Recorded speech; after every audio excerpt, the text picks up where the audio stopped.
hari akhirat. Selama orang itu tidak ada kepercayaan, tidak ada keimanan bahwa ada kehidupan setelah kehidupan ini, tidak bisa. Dia tidak percaya ada kehidupan setelah kehidupan yang sekarang.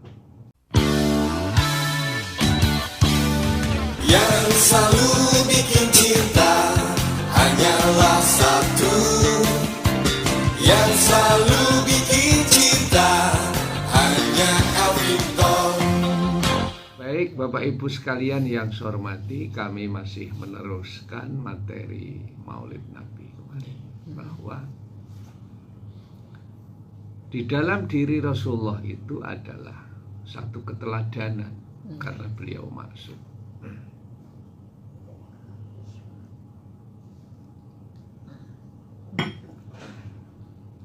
Karena beliau maksum, dijaga oleh Allah, tidak ada kesalahan kecil, tidak ada kesalahan besar, tidak ada kesalahan yang sedang, namanya maksum.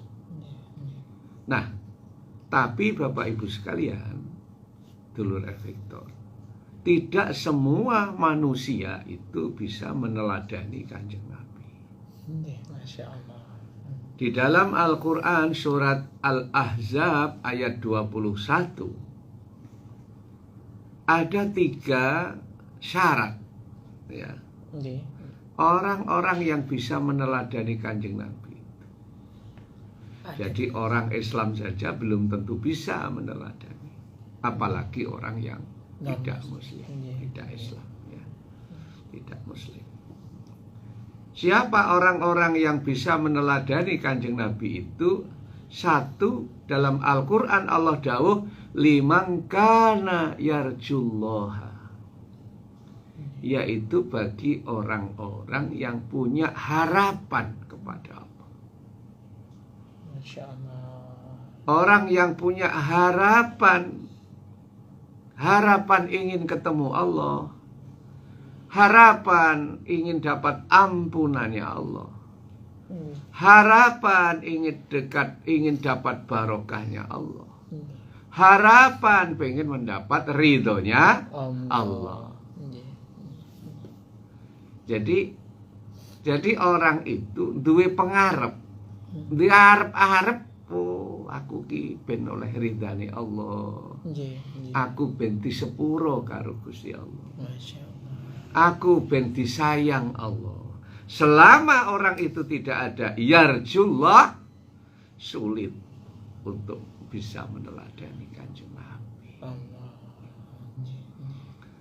Kalau ada harapan kepada Allah, akhirnya mau berdoa, ya, mau berdoa. Coba berdoa itu resepnya kalau dalam Al-Quran itu ud'u tadarru'an wa khufyah. Nyuwunlah, mintalah, berdoalah kamu kepada Allah tadarru' dengan DP-DP. DP-DP itu nek cara bahasa Surabaya nih gak oleh, ngemis iku mlete iku gak oleh. Tahu mlete? Mlete niku songong ya mlete. Namanya orang nyuwun itu harus ya memohon, ngemis, nyuwun datang Gusti Allah. Wong ngemis kok mlete ya gak diwenehi. Ya. Itu namanya tadarruan. Jadi harus andap asor, harus rendah hati, harus tawadhu, harus posisi merasa lemah. Itu berarti ada harapan, duwe pengarepan nang ngene Gusti Allah, duwe keinginan, apalagi ingin berjumpa, ingin liqa Allah, berjumpa dengan Allah di hari nanti. Insyaallah.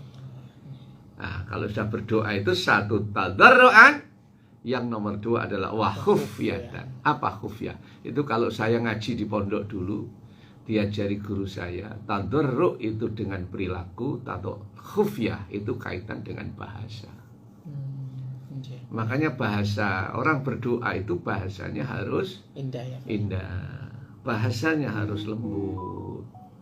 bahasanya harus kalau perlu sambil meneteskan air mata. Itu tadarruan wa khufyatan. Jadi perilakunya tidak melete, tawadhu dan penuh dengan ketawaduan, kerendah hatian. Bahasa yang disampaikan juga bahasa yang bagus. Bahasa, ya Allah, ampunilah dosa-dosa kami. Misalnya gitu. Ya Allah, ampunilah dosa kedua orang tua kami. Ya Allah, ya Rahman, ya Rahim, panjenengan paringi tetesan rahmat, kasih sayang kepada anak-anak kami. Kami tidak mampu, kami tidak kuasa menjadikan anak kami anak yang sukses. Masya Allah. Kami tidak bisa menjadikan anak kami anak yang dapat derajat. Derajat sukses itu karena rahmat-Mu ya Rabb. Kami hanya bisa ngasih air susu. Kami hanya bisa membesarkan. Tapi mengisi hatinya anak kami tidak mampu ya. Itu bahasa-bahasa khufyah. Ya, bahasa-bahasa yang indah. Gitu. Nah, makanya orang itu kalau punya harapan kepada Allah, orang itu kalau punya arep-arep nanggone zat yang maha kuasa, itu berarti masih ada garansi atau ada jaminan, masih ada harapan untuk bisa meneladani Kanjeng Nabi Muhammad sallallahu alaihi wasallam. Memang Kanjeng Nabi fi Rasulillahi uswatun hasanah. Tapi tidak semua manusia bisa meneladani. Konsepnya satu, orang yang apa tadi? Orang yang punya harapan kepada Allah. Liman kana yarjullah. Orang-orang yang duwe arep-arep.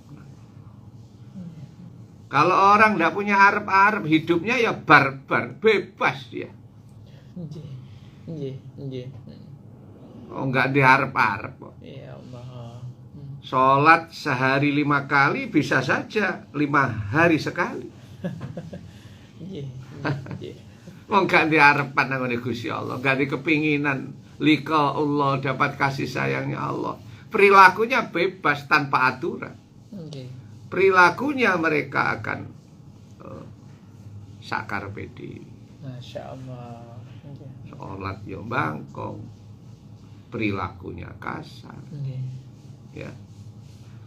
Padahal pernah saya sampaikan al-kalamu sifatul mutakallim. Ucapan itu adalah menunjukkan sifatnya orang yang mengucapkan. Tolong catat di garis bawah itu. Al-kalamu sifatul mutakallim. Ucapan itu menunjukkan siapa dia yang mengucapkan itu. Begitu itu kata Rasulullah. Kalau ucapannya kasar ya berarti memang isi hatinya kasar. Dan seterusnya. Makanya kalau Kanjeng Nabi dawuh kan sebelum ngendika itu dipikirkan. Ya, kayak orang nembak itu mestinya kan diinceng dulu baru dilesatkan tembaknya kan begitu. Tapi rata-rata orang itu kan nggak begitu. Ditembakkan dulu baru diinceng.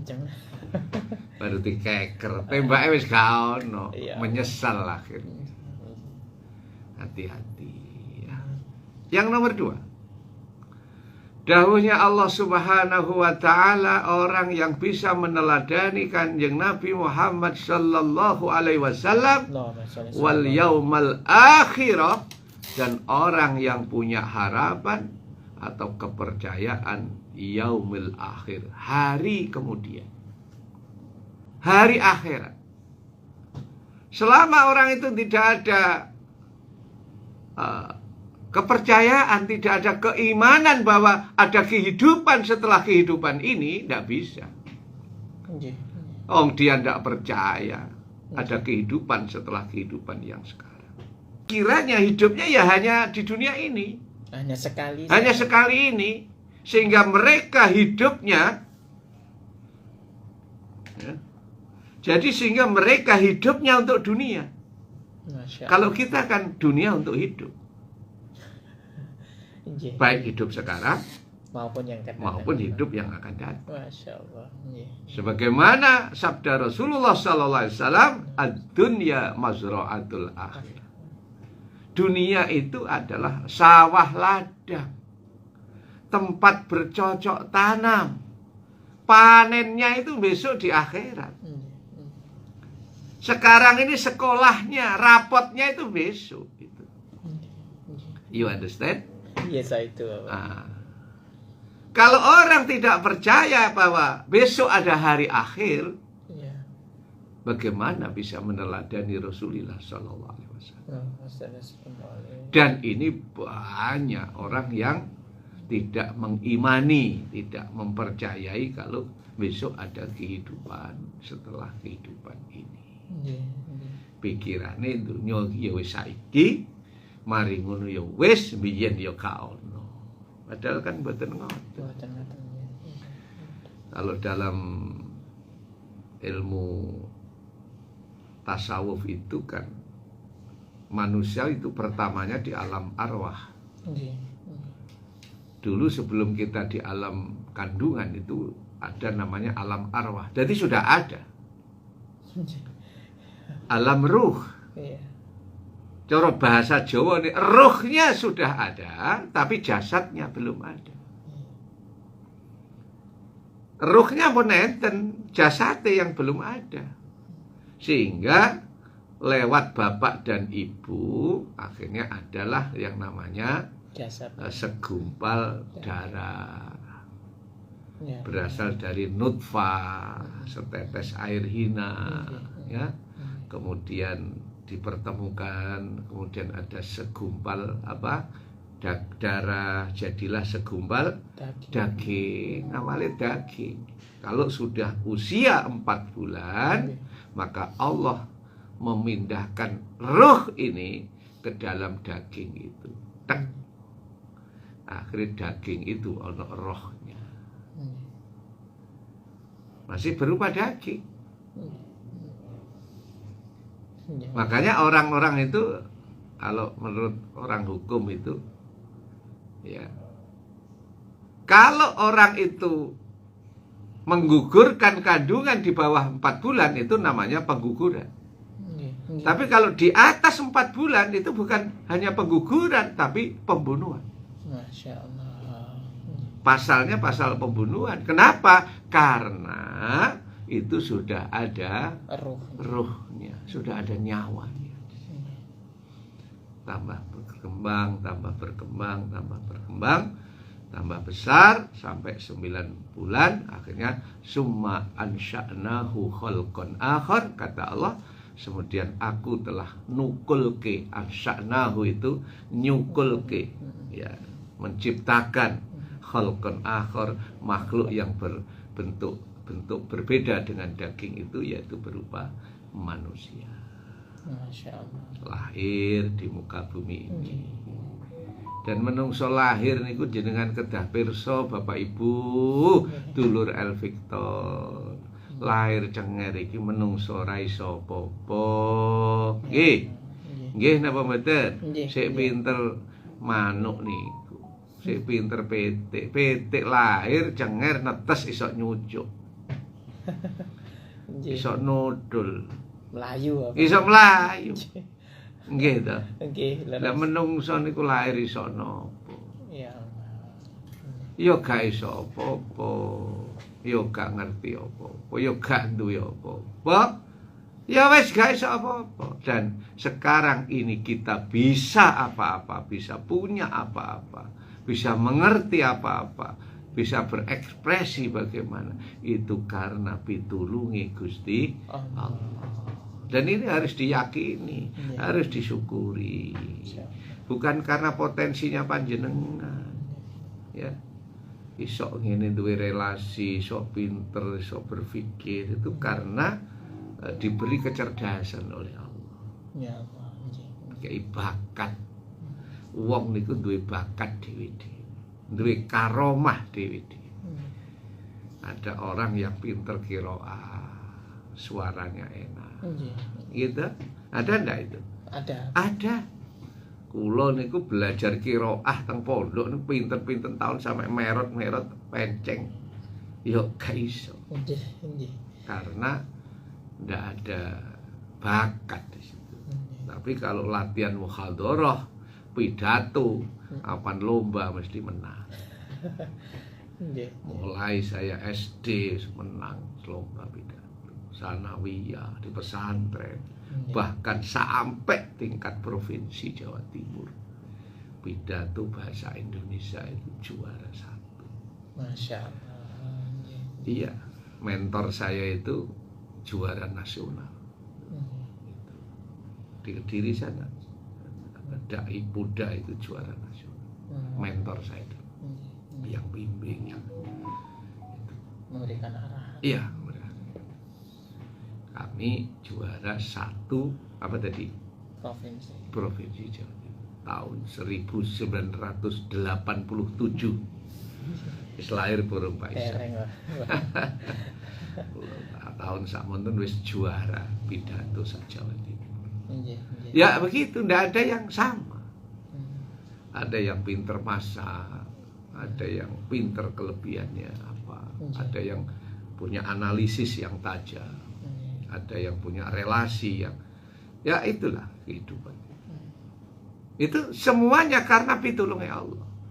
Nah, sehingga dulu alam arwah, sekarang terus alam kandungan, terus sekarang alam dunia. Nanti di dalam Al-Quran Gusti Allah, kaifa takfuruna billahi wa kuntum amwata bal ahyakum summa yumitukum summa yuhyikum summa ilaihi turja'un. Bagaimana manusia ini bisa kufur kepada Allah? Wong dulu kamu itu nggak ada, mati semua. Bal ahyakum summa aku, kemudian aku hidupkan, kata Allah. Nek wis urip, besok dimatikan lagi. Kalau sama niku mati besok. Kalau niki sering kalau nek matur teng pundi-pundi, kalau niku pengen sering donga niku, ya Allah, kalau besok mati ku pas ceramah, pas donga terus mati. Tapi aja saiki. Mesakno sama niku lek ambulan. Pas donga, pas nyuwun dateng Allah, pas zikir nang Allah mati. Pancen wayang. Nggih. Tapi ndak tahu kapan. Itu sing ngersakno Gusti Allah. Masyaallah. Sing wedi mati ya mati. Nggih ta? Sing wani mati ya mati. Sing takut mati malah cepet mati, wedi. Gampang stres. Nah wis mati akan ada kehidupan sendiri. Ya. Nah kehidupan di alam barzah itu tentu bekalnya nggak sama dengan di kita, Pak Isa. Nggak sama ya? Nggak sama dulu. Ya nggak sama. Kalau di dunia yang dibutuhkan apa? Kalau di alam barzah itu yang dibutuhkan ya kayak orang pergi itu. Kalau panjenengan umroh yang dibutuhkan ya uang dolar, uang real toh. Iya. Uang apa kalau ke sana? Real. Kalau panjenengan ke Amerika pakai uang apa? Dolar. Kalau ke Eropa pakai euro. Iya. Ya begitu. Kita itu kalau ke alam barzah yang berlaku di sana itu ya tiga. Wonten Al-Qur'an Gusti Allah, wonten hadis Kanjeng Nabi Muhammad sallallahu alaihi wasallam, idza mata ibnu adama in qata'a amaluhu illa min salasin, shadaqatin jariyatin aw ilmin yuntafa'u bih aw waladin shalihin yad'ulah. Masya Allah. Dan ini Rasulullah sallallahu alaihi wasallam sangat bijak sekali. Mengapa? Karena dalam hadis itu, dalam hadis sahih itu tidak menggunakan kata wa, tapi au. Alif wawu, au. Bukan wawu saja. Kalau wawu saja wa itu artinya dan. Nggih, nggih. Berarti ketiga-tiganya harus berlaku, harus semuanya bersama-sama, beriringan. Tapi di sini adalah au. Au. Pilihan. Ya. Au itu berarti salah dua saja bisa, salah satu bisa hidup. Nggih. Masya Allah. Masya Allah. Makanya apa yang pertama kata Nabi, shadaqatin jariyatin. Jadi bekal kita di sana itu yang sekarang kita lakukan sekarang adalah sedekah jariyah. Nggih. Sedekahnya sekarang, nandurnya sekarang, panen iki besok teng mriku. Masya Allah. Itu. Makanya panjenengan sing sakniki seneng sedekah, seneng infak, seneng zakat, seneng wakaf, ya. Yang seneng-seneng memberi kepada orang lain, itu manfaatnya akan kanggo teng mriku. Napa malih teng mriku terus anak putune sik seneng sedekah, sik sering kirim donga, sik seneng sedekah di atas namakan almarhum. Pak, kula tak bantu semen pondok 5 sak kangge bapak ibu kula. Masya Allah niku sedekah jariyah. Teng mriku kanggo ngoten niku. Realnya itu kan, ibaratnya dolarnya di sana itu kanggo. Bukan berarti di sana tidak ada kehidupan, ada kehidupan di alam barzah. Ya cuma itu tadi yang berlaku itu pertama sedekah jariyah.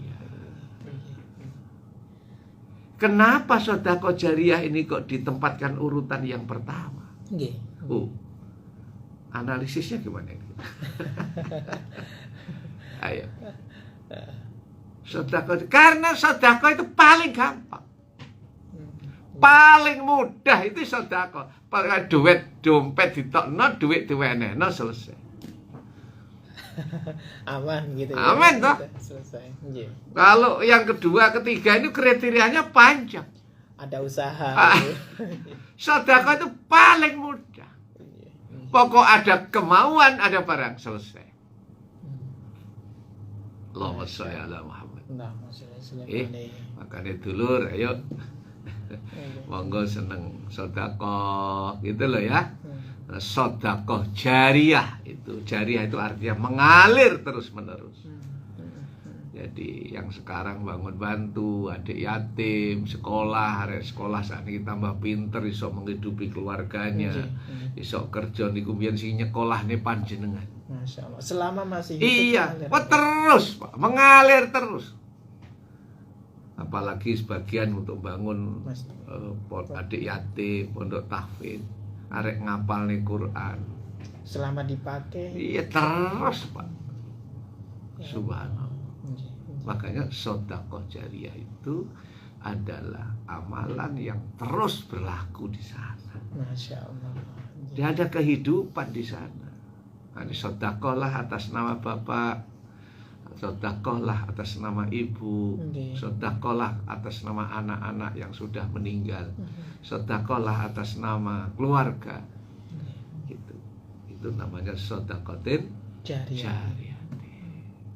Wong sedekah niku luar biasa. Kenapa kok luar biasa? Kenapa? Kanjeng Nabi niku sampai dawuh ngeten, al jahilus sakhiyu afdalu minal abidil bakhil. Orang gak patek pinter tapi loman itu jauh lebih utama, lebih bagus di sisi Allah daripada orang ahli ibadah tapi pelit. Ya Allah. Tepuk tangannya mana? Masya Allah. Allahumma sholli ala Muhammad. Allahumma sholli ala. Jadi orang gak patek pinter tapi loman, Masya Allah.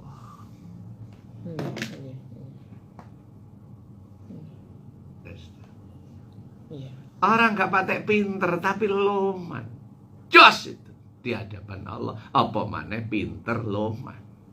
Masya Allah. Pokok aja sampai pelit lah. Afdalu minal abidil bahil lebih baik orang yang loman tadi daripada ahli ibadah tapi bakhil, pelit. Ya syukur wis ahli ibadah loman, itu lebih jos lagi. Itu saking standarnya itu dipakai seperti itu daunnya kan. Wis apa? Wong ahli ibadah tapi intinya itu bakhilnya itu. Masalahnya ojo sampai urip niku pelit. Aja sampai urip niku medhit. Menehi wong.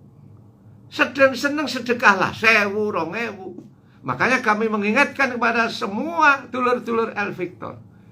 Rizki yang kita terima itu tidak semuanya untuk kita.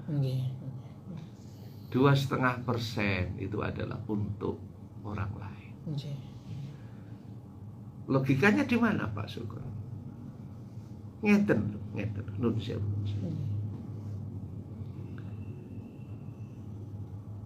Panjenengan ya, setiap kali aktivitas, misalnya Pak Ishak datang ke radio hari ini, aktivitas menjadi host di sini. Berapa orang yang berjasa bisa panjenengan bisa ke sini? Berapa orang yang berkontribusi kedatangan jenengan di sini? Masya Allah. Paling digugah bojo, dielingno anak. Paling kan itu jawabnya. Iya. Nggih, Pak, niku wau kula digugah bojo. Dielingno anak. Ayah, jok lali wae nang radio. Itu kan yang langsung. Yang direct, yang langsung. Tapi berapa orang yang berjasa, berkontribusi atas rawuhnya panjenengan di sini yang secara tidak langsung.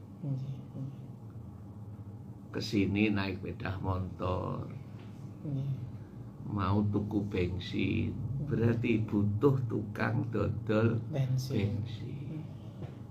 Aspal. Berapa ribu orang. Ya Allah. Mau kados wis andok dong sarapan. Berarti butuh nih wong dodol panganan. Panganan sing dimasak butuh wong dodol sayur. Masya Allah. Sayur iso didol butuh petani. Butuh apa namanya? Orang-orang yang ngejoki itu. Orang distribusi.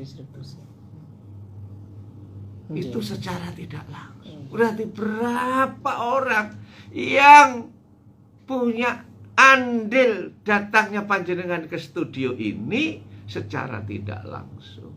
Maka kalau anak dan istri kan sudah dikasih bulanan, kewajiban. Tapi ketika orang lain, dengan apa kita mengasihi? Dengan cara infak dan sedekah. Masya Allah. Tepuk tangan. Iya. Jadi kita memberikan ke orang lain yang kita membutuhkan semuanya itu caranya kita dengan infak dan sedekah. Makanya sedekah itu sangat penting dan sedekah itu sangat mulia. Sedekah itu sangat dicintai Allah Subhanahu wa taala. Baik, dulur Victor, demikian nanti kita lanjut. Ya, baik dulur Victor, kita lanjutkan kembali. Baik, Abah, kita lanjutkan kembali Abah J. Ini sudah masuk beberapa pertanyaan dari dulur-dulur Victor. Ada dari Bu Lilik Driorjo. Assalamualaikum Abah, syukron. Mas Ishak mau tanya, infak dan sodako itu apa bedanya? Makan Abah. Baik.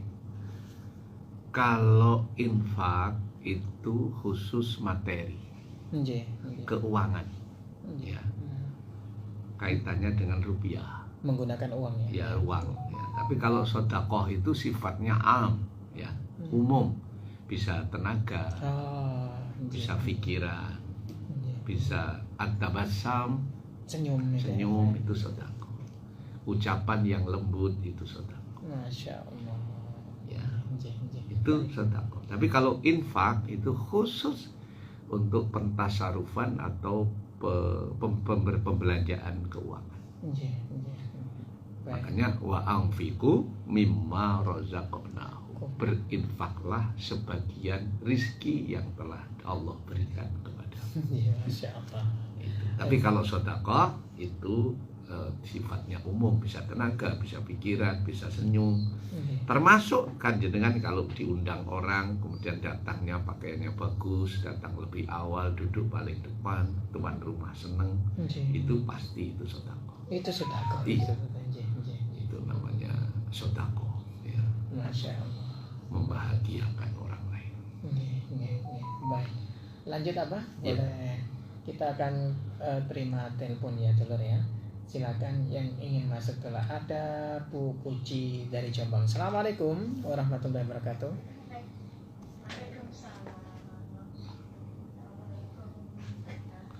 Waalaikumsalam warahmatullahi wabarakatuh.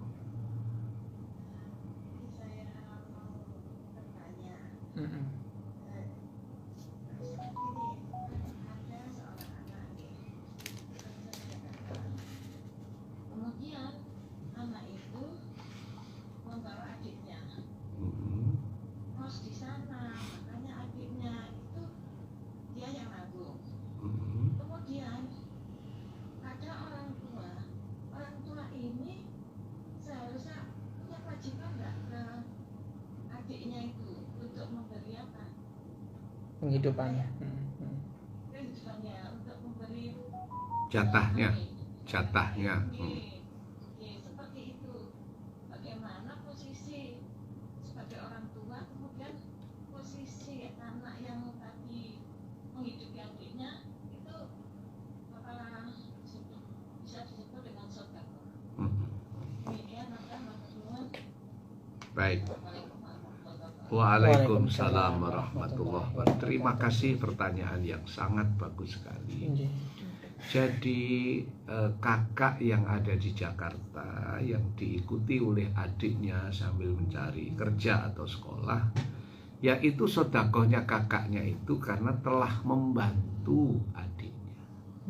Termasuk kebaikan kepada orang tuanya, telah meringankan tugas-tugas dan kewajiban orang tua. Masya Allah. Ya, jadi kakak tadi sangat mulia sekali. Apalagi sampai nyekolahkan adiknya, membantu adiknya, meringankan beban orang tua. Kita dulu pernah disekolahkan, dibesarkan. Sekarang setelah dewasa, mapan, kemudian ganti menyekolahkan adik-adiknya. Oh, itu termasuk kakak yang memuliakan orang tua, membahagiakan orang tua. Luar biasa. Pasti itu anak-anaknya dapat derajat dari Allah. Pasti ditolong oleh Allah. Siapa yang menolong hamba Allah, pasti hidupnya ditolong oleh Allah. Termasuk menolong adiknya sendiri. Ya kalau bisa jangan minta jatah sama orang tuanya. Bu, jatahnya kanggo adikku. Nanti orang tua malah jadi beban. Masya Allah. Bantu adik-adik kita. Baik. Lanjut apa? Baik, masih satu lagi. Ada yang menanyakan apa? Assalamualaikum Yai, batin derek tanglep. Ada anak non muslim tapi anak itu yatim piatu dan sekarang diasuh ibu tiri. Yang saya tanyakan, apakah seorang muslim wajib memberi santunan terhadap anak tersebut? Mohon pencerahannya dari Ibu Sudarwati Surabaya. Iya. Jadi kalau menyantuni boleh-boleh saja. Itu juga manusia. Itu juga makhluknya Allah yang mempunyai kebutuhan dasar sama, yaitu makan dan minum. Tapi tetap terus harus diingatkan, diberikan jalan yang benar, bahwa inna dina indallahil Islam. Agama yang benar, agama yang sah menurut Allah ya, bukan menurut negara ya. Menurut Allah itu agama Islam. Tidak boleh memaksa tapi apa? Ya harus diberi pencerahan terus. Memaksa tidak boleh. La ikraha fiddin. Di dalam Al-Quran tidak boleh kamu memaksa dalam hal urusan beragama. Tapi memberi pencerahan, memberi pemahaman, memberikan doa supaya diberi hidayah oleh Allah, itu tidak boleh henti. Kalau pemaksaan tentu tidak boleh. La ikraha fiddin qad tabayyana rusdu minal ghayy. Janganlah kamu ada maksaan dalam urusan agama. Ya, tapi tetap diberi bimbingan, diberi arahan. Makanya di dunia ini tidak ada satu negara yang Islam tok, itu tidak ada. Catat itu ya. Di dunia ini tidak ada suatu negara, sak negara itu Islam tok, tidak ada campuran, itu tidak ada. Al-Qur'annya jelas kok menyebutkan ada Nasoro, ada Yahuda, ada Majusa. Pasti karena ada kafirin, ada zolimin, ada munafikin, ada fasikin. Kenapa kok itu semua disebut di dalam Al-Qur'an? Ya itu isinya donya. Sakit ditami keterangan. Isinya donya gini. Tidak bisa kita terus satu negara itu harus Islam semua, Muslim semuanya. Tidak ada di mana di dunia, tidak ada, pasti mukhtalid, campuran. Maka ketika ada perbedaan dalam hal agama, mari kita pahami bahwa perbedaan itu datangnya dari Allah, tapi kita tetap harus mengajak, harus memberikan pencerahan.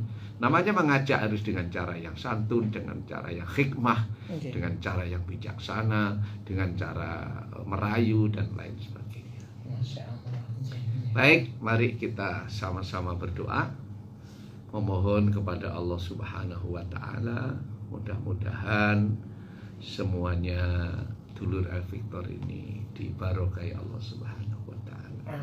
Dan saya sampaikan terima kasih yang sudah mendaftar menjadi donatur dana sosial Al-Jihad Surabaya.